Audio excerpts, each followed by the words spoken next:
राम रामेति रमे रामे मनोरमे सहस्रनाम तत्तुल्यम राम नाम वरानने। प्रभु के वनवास की अवधि बीत चली थी। 14 वर्ष पूरा होने में अब केवल एक दिन शेष बचा था। भरतलाल की दशा अत्यंत शोचनीय हो गई थी। वे सोच रहे थे कि यदि प्रभु श्री राम कल भी न आए तब तो ये प्राण बचने वाले नहीं।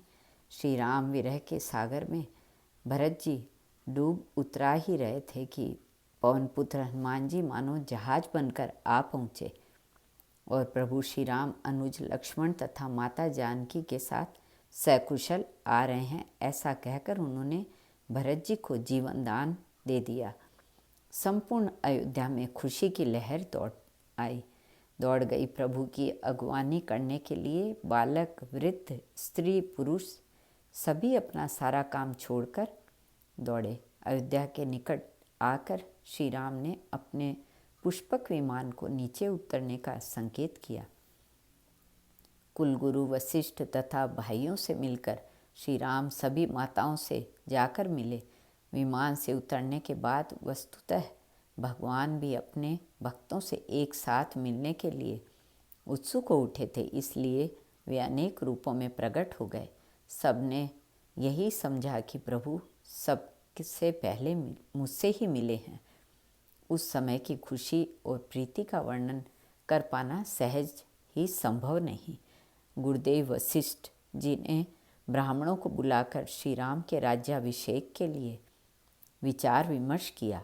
शुभ घड़ी और मुहूर्त में श्री राम अयोध्या के राज सिंहासन पर आसीन हुए। राम राज्य की स्थापना हुई, जिसकी प्रशंसा चिरकाल से भी होती आ रही है। श्री राम के शासनकाल में प्रजा सभी प्रकार के आदि व्याधियों से मुक्त थी। सभी लोग परस्पर प्रेम करते थे तथा अपने अपने वर्णाश्रम धर्म के अनुसार आचरण करते थे।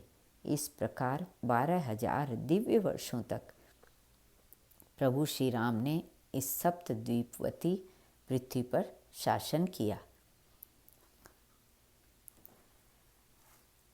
पक्षीराज गरुड़ जी मन में बहुत आनंदित होकर वचन कहने लगे। श्री रघुनाथ जी के सब चरित्र मैंने सुने, जिससे मेरा संदेह जाता रहा। काक शिरोमणि, आपके अनुग्रह से श्री राम जी के चरणों में मेरा प्रेम हो गया। युद्ध में प्रभु का नागपाश से बंधन देखकर मुझे अत्यंत मोह हो गया था। काकभूषुंडी जी कहते हैं, हे पक्षीराज, मोह के बहाने श्री रघुनाथ जी ने आपको यहाँ भेजकर मुझे बड़ाई दी है। वह माया श्री रघुवीर की दासी है। यद्यपि समझ लेने पर वह मिथ्या ही है, किंतु वह श्री राम जी की कृपा के बिना छूटती नहीं। हे पक्षीराज गरुड़ जी, श्री रघुनाथ जी की प्रभुता सुनिए। हे प्रभु, मुझे जिस प्रकार मोह हुआ वह सब कथा भी आपको सुनाता हूँ।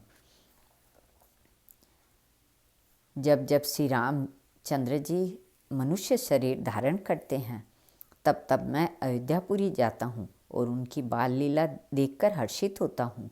वहाँ जाकर मैं जन्म महोत्सव देखता हूँ और लुभाकर 5 वर्ष वहीं शिशु लीला में रहता हूँ। बालक रूप श्री राम जी मेरे इष्ट देव हैं। अपने प्रभु का मुख देख देख कर मेरे नेत्र सफल करता हूँ। छोटे से कौवे का शरीर धरकर और भगवान के साथ साथ फिरकर मैं अपने उनके भांति भांति के चरित्रों को देखा करता हूँ। लड़कपन में वे जहाँ जहाँ फिरते हैं वहाँ वहाँ मैं साथ साथ उड़ता हूँ और आंगन में उनकी जो जूठन पड़ती है वही खाता हूँ। उन नीले कमल के समान नेत्र जन्म मृत्यु से छुड़ाने वाले हैं। ललाट पर गोरोचन का तिलक सुशोभित है। भौहें टेढ़ी हैं, कान सम और सुंदर हैं। काले और घुंघराले केशों की छवि छा रही है। पीली और महीन जुगली शरीर पर शोभा दे रही है। उनकी किलकारी और चितवन मुझे बहुत ही प्रिय लगती है। राजा दशरथ जी के आंगन में विहार करने वाले रूप की राशि श्री रामचंद्र जी अपनी परछाई देखकर नाचते हैं और मुझसे बहुत प्रकार के खेल करते हैं, किलकारी मारते हैं। जब वे मुझे पकड़ने दौड़ते हैं मैं भाग चलता हूँ और मुझे पुआ दिखलाते थे।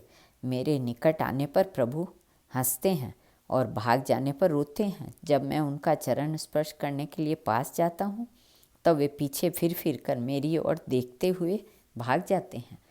साधारण बच्चों जैसी लीला देखकर मुझे शंका हुई और कि सच्चिदानंद घन प्रभु ये कौन चरित्र कर रहे हैं। हे पक्षीराज, मन में इतनी शंका लाते ही श्री रघुनाथ जी के द्वारा प्रेरित माया मुझ पर छा गई, परंतु वह माया न तो मुझे दुख देने वाली हुई और न दूसरे जीवों के भांति संसार में डालने वाली हुई। हे भगवान के वाहन गरुड़ जी, उसे सावधान होकर सुनिए। एक सीतापति श्री राम जी की अखंड ज्ञान स्वरूप हैं और जड़ चेतन सभी जीव माया के वश हैं। श्री रामचंद्र जी ने मुझे जब भ्रम से चकित देखा तब वे हंसे। उस खेल का मर्म किसी ने नहीं जाना, न छोटे भाइयों ने और न माता पिता ने ही। वे श्याम शरीर और लाल लाल हथेली और चरण तल वाले बाल रूप श्री राम जी घुटने और हाथों के बल मुझे पकड़ने दौड़े। हे सर्पों के शत्रु गरुड़ जी, तब मैं भाग चला। श्री रामचंद्र जी ने मुझे पकड़ने के लिए भुजा फैलाई। मैं जैसे जैसे आकाश में दूर उड़ता वैसे वैसे ही वहाँ श्री हरि की भुजा को अपने पास देखता था। मैं ब्रह्मलोक तक गया और वहाँ जब उड़ते हुए मैंने पीछे की ओर देखा तो हे तात, श्री रामचंद्र जी की भुजा और मुझ में केवल 2 अंगुल का बीच था। प्रभु की भुजा को देखकर मैं व्याकुल हो गया। जब मैं भयभीत हो गया तब मैंने आंखें मूंद ली। फिर आंखें खोलकर देखते ही अवधपुरी में पहुंच गया। मुझे देखकर श्री राम जी मुस्कुराने लगे। उनके हंसते ही मैं तुरंत उनके मुख में चला गया। हे पक्षीराज, सुनिए, मैंने उनके पेट में बहुत से ब्रह्मांडों के समूह देखे। वहाँ अनेकों विचित्र लोग थे जिनकी रचना एक से एक की बढ़कर थी। मैं एक एक ब्रह्मांड में 100 वर्ष तक रहता। इस प्रकार मैं अनेकों ब्रह्मांड देखता फिरा। हे हरिवान, मैंने सभी कुछ भिन्न भिन्न अत्यंत विचित्र देखा। मैं अनगिनत ब्रह्मांडों में फिरा पर प्रभु श्री रामचंद्र जी को मैंने दूसरी तरह का नहीं देखा। मैं बार बार विचार करता था। मेरी बुद्धि मोहरूपी कीचड़ से व्याप्त थी। यह सब मैंने 2 ही घड़ी में देखा। मन में विशेष मोह होने में मैं थक गया। मुझे व्याकुल देखकर तब कृपालु श्री रघुवीर हंस दिए। हे धीर बुद्धि गरुड़ जी, सुनिए। उनके हंसते ही मैं मुंह से बाहर आ गया। श्री रामचंद्र जी मेरे साथ फिर वही लड़कपन करने लगे। मैं करोड़ों प्रकार से मन को समझाता था पर वह शांति नहीं पाता था।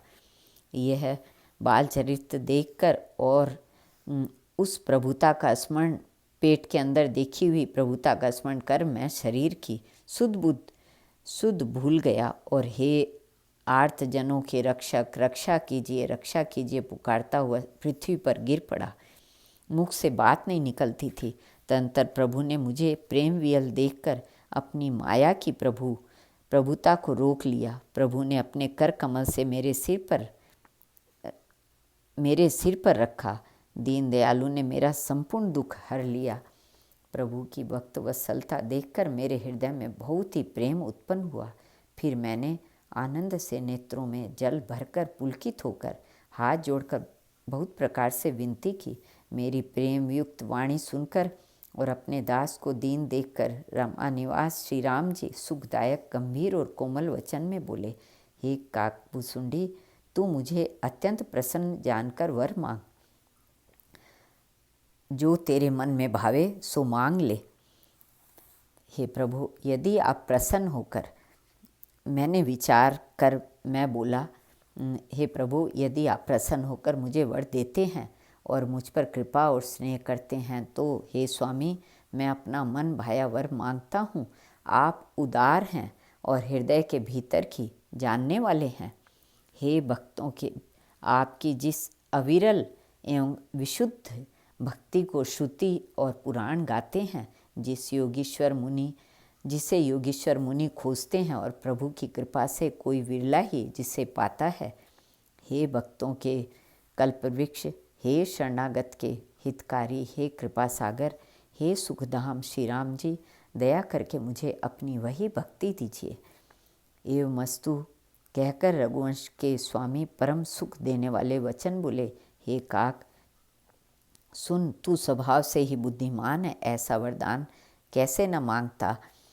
कृपा सुन, मेरी कृपा से अब समस्त गुण, शुभ गुण तेरे हृदय में बसेंगे। तुझे साधन का कष्ट नहीं होगा, तुझे काल कभी नहीं व्यापेगा। निरंतर मेरा स्मरण और भजन करते रहना। प्रभु के वचनामृत सुनकर मैं तृप्त नहीं होता था। मेरा शरीर पुलकित था और मन में अत्यंत हर्षित हो रहा था। मुझे बहुत प्रकार से भली भांति समझाकर और सुख देकर प्रभु फिर वही बालकों के खेल करने लगे। नेत्रों में जल भरकर और मुख को कुछ रूखा बनाकर उन्होंने माता की ओर देखा।